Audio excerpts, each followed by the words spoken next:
नमस्कार मित्रों, आप सभी का स्वागत है राजस्थान करंट अफेयर्स की आज की इस क्लास में। आप सभी मित्रों का मैं हार्दिक स्वागत करता हूं और शुरुआत करते हैं राजस्थान के ऐसे करंट अफेयर्स के सवाल जो हमारी परीक्षाओं की दृष्टि से बहुत महत्वपूर्ण है। उन सभी विषयों पर बातचीत की शुरुआत करते हैं।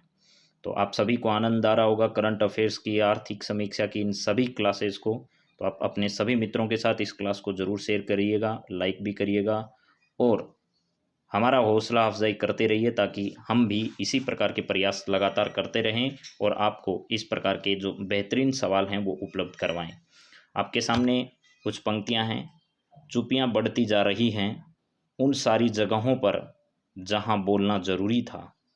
बढ़ती जा रही है वे जैसे बढ़ते बाल, जैसे बढ़ते हैं नाखून, और आश्चर्य कि किसी को वह गढ़ती तक नहीं। तो जहाँ बोलना चाहिए था वहाँ इंसानों की चुप्पियाँ लगातार बनने का कारण जो है वो आप सब लोग जानते हैं कि इस प्रकार की परिस्थितियाँ आज हमारे समाज में, परिवार में, सब जगह बन चुकी है। तो उसका कारण क्या है वो भी हम जानते हैं, मगर उसके बावजूद भी हमें चुप रहना पड़ता है। तो हम अपनी चुप्पियों को तोड़े, सही समय पर सही दिशा में लगातार प्रयास करते रहें। चलिए अब आज के सवालों की शुरुआत आपके हौसले के साथ। पहला सवाल हमारी स्क्रीन पर क्या है? मुख्यमंत्री ने हाईटेक एग्रो एक्सपो का उद्घाटन कहाँ पर किया है अभी हाल ही में, यह आपको बताना है। तो मुख्यमंत्री के द्वारा ऐसा हाईटेक एग्रो या एग्री भी आप लोग लिख सकते हैं, एग्रीकल्चर से जुड़ा हुआ यह है समिट जो है वो इसका आयोजन किया जा रहा है। यह एक्सपो, हाईटेक एक्सपो का आयोजन राजस्थान में कहाँ पर किया जा रहा है? तो राजस्थान में जोबनेर कृषि विश्वविद्यालय का नाम आपने सुना होगा, जोबनेर जयपुर। तो जोबनेर जयपुर में इस कार्यक्रम का आयोजन किया जा रहा है। जोबनेर कहाँ पर स्थित है मेरे मित्रों? तो जोबनेर है जयपुर में स्थित, वहाँ पर इस प्रकार के कार्यक्रम का आयोजन किया जा रहा है। जोबनेर जयपुर जो है यहाँ पर इस कार्यक्रम का क्या किया जा रहा है? आयोजन किया जा रहा है। और इसके अध्यक्ष कौन है? तो मुख्यमंत्री खुद हैं इसके अध्यक्ष। तो मुख्यमंत्री कौन है? तो ये बात शायद बताने की ज़रूरत नहीं है, अशोक गहलोत हैं। अशोक गहलोत, जिनके पास गृह मंत्रालय, कार्मिक विभाग मंत्रालय और इसके अलावा मेरे मित्रों यहाँ पर वित्त विभाग भी इन्हीं के पास है। तो जयपुर जोबनेर में इन्होंने क्या किया? कृषि विश्वविद्यालय में हाईटेक एग्रो एक्सपो का उद्घाटन किया है। कब किया है? तो 28 तारीख को किया है भैया, आज ही के दिन इस एग्रो समिट का उद्घाटन किया है। 28 मार्च को एग्रो समिट का उद्घाटन। अभी 2-3 दिन के जोधपुर दौरे से वापस आते ही जयपुर में इस प्रकार के कार्यक्रम का इन्होंने किया है, भाग लिया है। जोधपुर में अभी कई विकास कार्यों का इन्होंने क्या किया है? दौरा भी किया है और जहां पर सुधार की संभावना है वहां सुधार के आदेश भी दिए हैं। लगातार प्रयास इनके द्वारा जोधपुर में किए जा रहे हैं। अगला जरा देखिए, जोधपुर के सरदारपुरा जो है ना, वहां से वर्तमान में विधायक हैं अशोक गहलोत जी, और इनके बेटे वैभव गहलोत जो थे वो संसदीय क्षेत्र जोधपुर से विधानसभा का चुनाव उन्होंने लड़ा था। ब्रेस्ट कैंसर को डिटेक्ट करने वाले डिवाइस को तैयार करने वाली राज्य की शेफाली बोहरा जो है, इनका संबंध राजस्थान के किस जिले से, ये आपको बताना है। शेफाली बोहरा ने अभी ब्रेस्ट कैंसर जो होता है उसके लिए एक इस प्रकार का एप्लीकेशन तैयार किया है। वो क्या करेगा? उसे पहले ही डिटेक्ट कर देगा और सही समय पर उसकी पहचान करके सही इलाज के लिए इसे ले जाया जा सकेगा व्यक्ति को। तो इस प्रकार के ऐप का विकास करने का काम किसने किया? शेफाली बोहरा ने किया है। और शेफाली बोहरा का भी संबंध भी मारवाड़ की धरती से यानी जोधपुर से है। तो जोधपुर से ही संबंध किसका है? अशोक गहलोत जी का है। जोधपुर से ही शेफाली बोहरा का है और जोधपुर की रहने वाली शेफाली बोहरा ने इस प्रकार के ब्रेस्ट कैंसर को डिटेक्ट करने वाले एक डिवाइस का जो है अभी हाल ही में क्या किया है? इस प्रकार का एक स्टार्टअप है। इस स्टार्टअप में अपनी महत्वपूर्ण भूमिका शेफाली बोहरा ने दर्ज कराई है। और ये कहाँ की रहने वाली है? तो मारवाड़ की धरती जोधपुर की रहने वाली है, आपको ये भी पता होगा। चलिए मैं ज़्यादा कुछ गहराइयों में बातें नहीं करके आपको जो परीक्षा की दृष्टि से इंपॉर्टेंट है वो सभी बातें आपके सामने रखूंगा। राजर्षि बृहत्तरी मत्स्य विश्वविद्यालय का तीसरा दीक्षांत समारोह 28 मार्च को मनाया गया, जिसकी अध्यक्षता हमारे राज्य के राज्यपाल कलराज मिश्र द्वारा की गई। यह विश्वविद्यालय राजस्थान के किस जिले में स्थित है? आपको यह बताना है। यानी राजस्थान में कहाँ पर स्थित है यह विश्वविद्यालय, जिसका तीसरा यानी थर्ड जो दीक्षांत समारोह वो आयोजित किया गया। इसमें कुछ विद्यार्थी जिन्होंने बेहतरीन प्रदर्शन किया उनको गोल्ड मेडल से भी सम्मानित किया जाएगा। तो यह राजस्थान के जो मत्स्य प्रदेश का प्रमुख क्षेत्र है अलवर, यहाँ पर इन्होंने क्या किया है, यह विश्वविद्यालय जो स्थित है जहाँ पर इन्होंने भाग लिया। तो यह विश्वविद्यालय राजस्थान के अलवर जिले में क्या है, स्थित है। और अभी भी अलवर जिले का एक शहर है जिसका नाम है भिवाड़ी। ये भिवाड़ी शहर पूरे देश भर में सबसे प्रदूषित शहर जो है, दुनिया भर का सबसे प्रदूषित जो शहर है उसके रूप में भिवाड़ी उभरा है। तो अच्छी पहचान नहीं है। हालांकि इसे औद्योगिक क्रांति जो है उसकी दिशा में प्रयास को अगर देखा जाए तो औद्योगिक क्षेत्र यहाँ पर बहुत सारे स्थापित है, औद्योगिक इकाइयाँ हैं, लेकिन यह जो प्रदूषण वाला मामला है इसकी दिशा में ये ठीक कदम नहीं है। दुनिया भर के नक्शे पर उभर चुका है ये अलवर का भिवाड़ी अब, लेकिन इतना प्रदूषण भी किसी काम का नहीं है। चलिए अगले बात करते हैं अगले सवाल के बारे में। शीतला अष्टमी, जिसे चैत्र कृष्ण अष्टमी को हम लोग मनाते हैं, ये बहुत अच्छा सवाल है, कई परीक्षाओं में आज तक पूछा भी जा चुका है। शीतला अष्टमी कब आती है, तो चैत्र कृष्ण अष्टमी को आती है। अष्टभुजा देवी का मेला कहाँ पर आयोजित होता है इस अवसर पर, यह देखिएगा यहाँ पर बड़े श्रद्धालु आते हैं। और कौन कौन से राज्य से, राजस्थान से भी आते हैं, जहाँ पर मध्य प्रदेश से भी आते हैं, और कई क्षेत्रों से यहाँ पर उत्तर प्रदेश तक के यहाँ पर श्रद्धालु जो है वो इसमें भाग लेते हैं। और विभिन्न प्रतियोगिताओं का भी इस समय आयोजन किया जाता है। तो अष्टभुजा देवी का मेला कहाँ पर आयोजित होता है, शीतला अष्टमी के दिन, ये है बताना है। और शीतला अष्टमी कब आती है, चैत्र कृष्ण अष्टमी को आती है। और शीतला अष्टमी क्यों मनाते हैं, क्योंकि इनको शीतल जो भी पेय पदार्थ या खाद्य पदार्थ है वो शीतल पसंद है। इनको प्रसन्न करने के लिए इस शीतला अष्टमी को बड़ा मेला चाकसू में भी आयोजित होता है, जयपुर में। लेकिन मैंने जो पूछा है वो भी सुन लो जरा।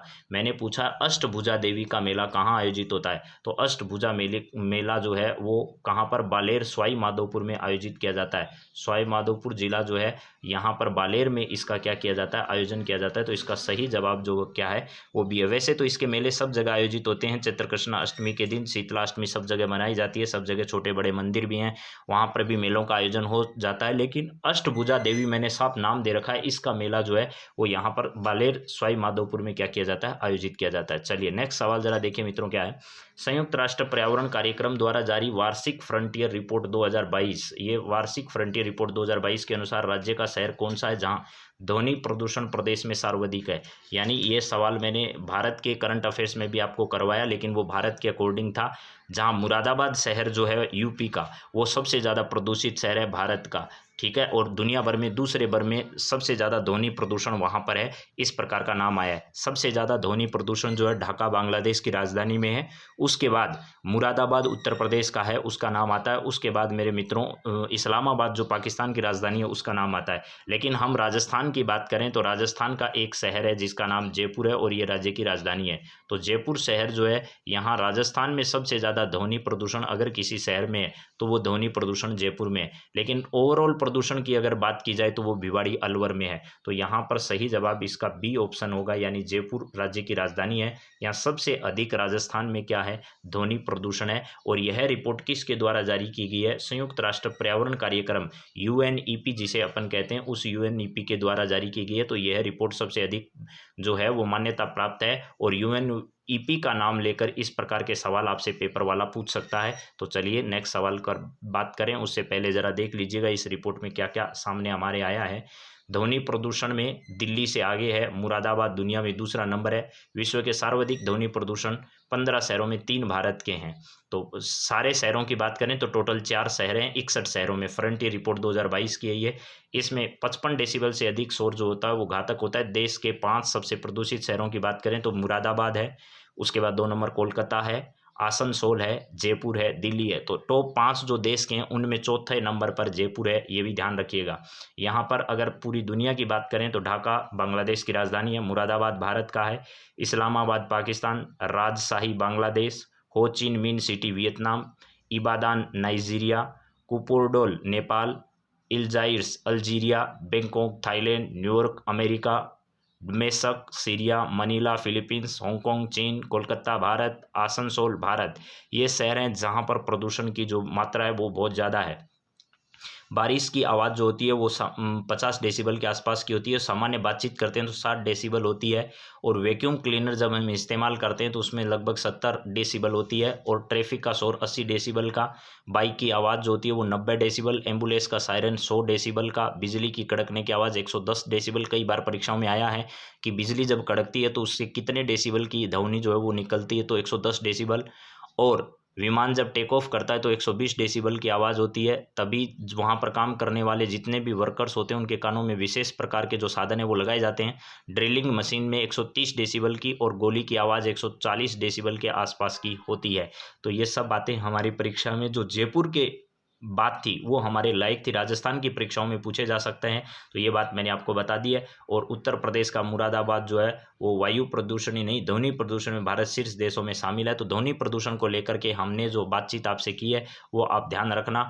आपसे परीक्षाओं में इस तरीके के सवाल पूछे जा सकते हैं मेरे मित्रों। तो आपको किसका ध्यान रखना है? बस जयपुर का राजस्थान में ध्यान रखना है। राजस्थान में भी और जयपुर का दुनिया भर में भी नाम क्यों छा गया? क्योंकि दुनिया भर के देशों में भी अगर बातचीत की जाए पूरे देश में राजस्थान का कौन सा स्थान है? जयपुर का चौथा स्थान है।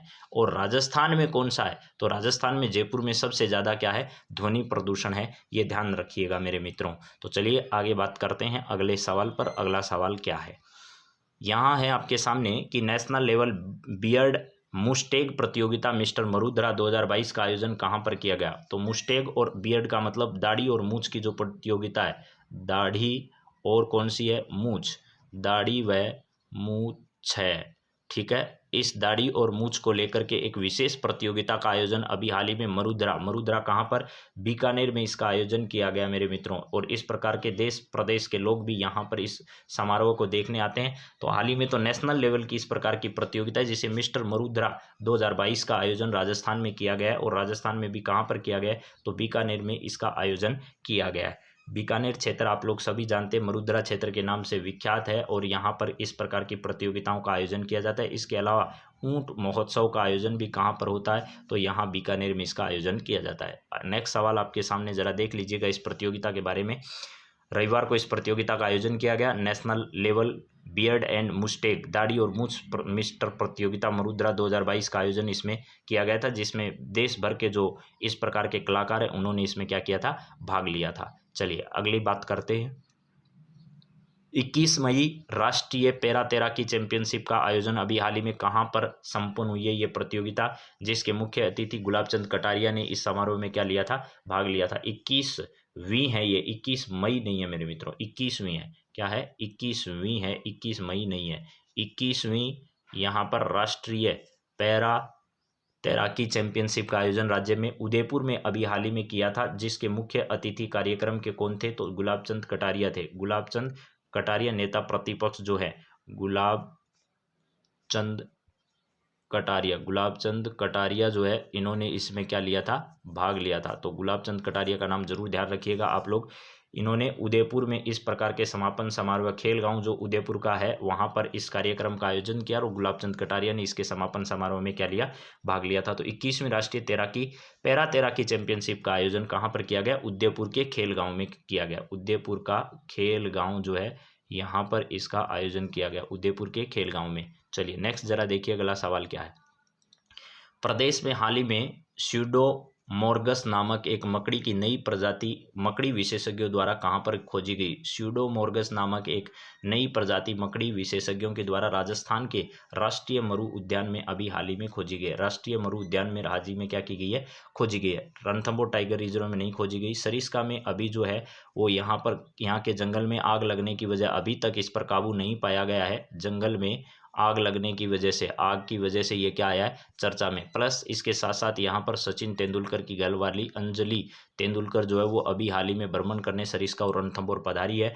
तो राष्ट्रीय मरु उद्यान में हाल ही में एक नई प्रजाति स्यूडोमोर्गस नामक प्रजाति राजस्थान के राष्ट्रीय मरु उद्यान में क्या की गई है? पाई गई है और विशेषज्ञों द्वारा इसे खोजा गया। आप लोग देख सकते हैं थार के रेगिस्तान में खोजी मकड़ी की नई प्रजाति और यहाँ पर डेजर्ट नेशनल पार्क जो है यहाँ पर इसको खोजा गया है। ग्रेट इंडियन बस्टर्ड गोडाउन के प्राकृतिक आवास में खोजी गई है इस मकड़ी को, जिसका नाम क्या रखा गया? स्यूडोमोर्गस नाम की एक यह है मकड़ी है जिसको खोजा गया है। ये नाम क्राइस्ट कॉलेज के प्रोफेसर व मकड़ी विशेषज्ञ डॉक्टर AV सुधी कुमार के सम्मान में यह नाम इसका दिया गया है। चलिए नेक्स्ट जरा देखिए।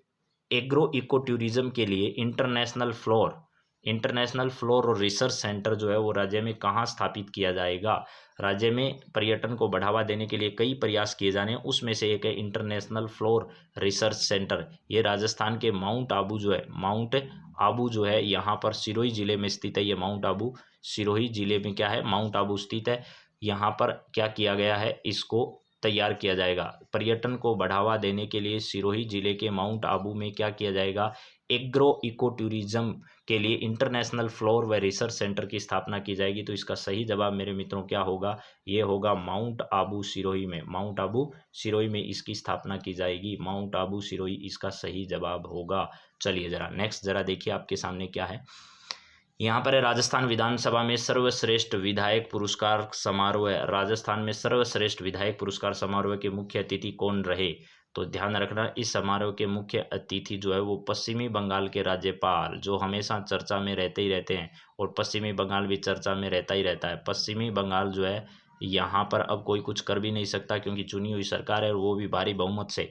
पश्चिमी बंगाल में कौन है जी, ममता दीदी है। और ममता दीदी के साथ 36 का आंकड़ा, ममता बनर्जी जो दीदी जी हैं, इनके साथ 36 का आंकड़ा हमेशा से ही रहता है। किसका, जगदीप धनखड़ साहब का। और यहाँ के विधायक भी कहते हैं, यहाँ के मंत्री भी इनको कहते हैं कि भाई आप एक बार राज्यपाल के पद से रिटायर हो जाइए, उसके बाद हम देखते हैं, क्योंकि ये इनको विशेषाधिकार क्या है, प्राप्त है। तो जगदीप धनखड़ जो है ये राजस्थान के जो विधायक हैं उनके सम्मान में सर्वश्रेष्ठ विधायक पुरस्कार का जो सम्मान समारोह आयोजित हुआ, उस सम्मान समारोह में क्या किए गए, मुख्य अतिथि के तौर पर किसको बुलाया गया, तो जगदीप धनखड़ को। राजस्थान के झुंझुनू जिले के मूल निवासी, राजस्थान के कौन से जिले से संबंध रखते हैं, राजस्थान के झुंझुनू जिले से ये क्या रखते हैं, संबंध रखते हैं। पश्चिमी बंगाल के वर्तमान में क्या है, राज्यपाल हैं। इन्होंने इसमें क्या किया था, भाग लिया था इस समारोह में। किस किस को ये पुरस्कार दिए गए, इसकी भी बातचीत आपके सामने अगली क्लास में रखी जाएगी। ये देखिए ये समारोह है। संसदीय लोकतंत्र के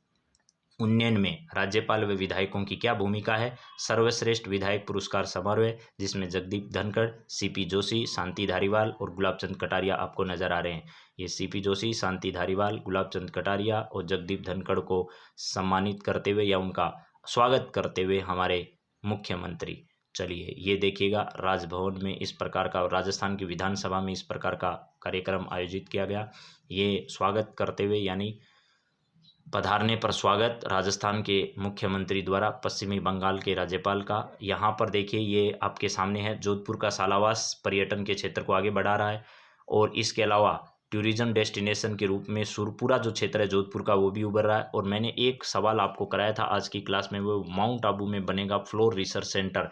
यहाँ पर आपको दिखाई दे रहा होगा, माउंट आबू में एग्रो इको टूरिज्म के लिए क्या स्थापित होगा, इंटरनेशनल फ्लोर रिसर्च सेंटर की स्थापना यहाँ पर की जाएगी। पर्यटकों के लिए स्विस टेंट, कैपिट area, lawn, nursery, floor, green house, बच्चों के लिए खेलने सहित बड़े गेट का निर्माण यहाँ पर किया जाएगा। अंतर्राष्ट्रीय फूलों की खेती पर अनुसंधान भी किया जाएगा। इसके अलावा बॉर्डर टूरिज्म को बढ़ावा देने के लिए मैं हजारों बार इस बात को पढ़ा चुका हूँ और मुझे लगता है कि आगामी परीक्षाओं में जरूर आएगा।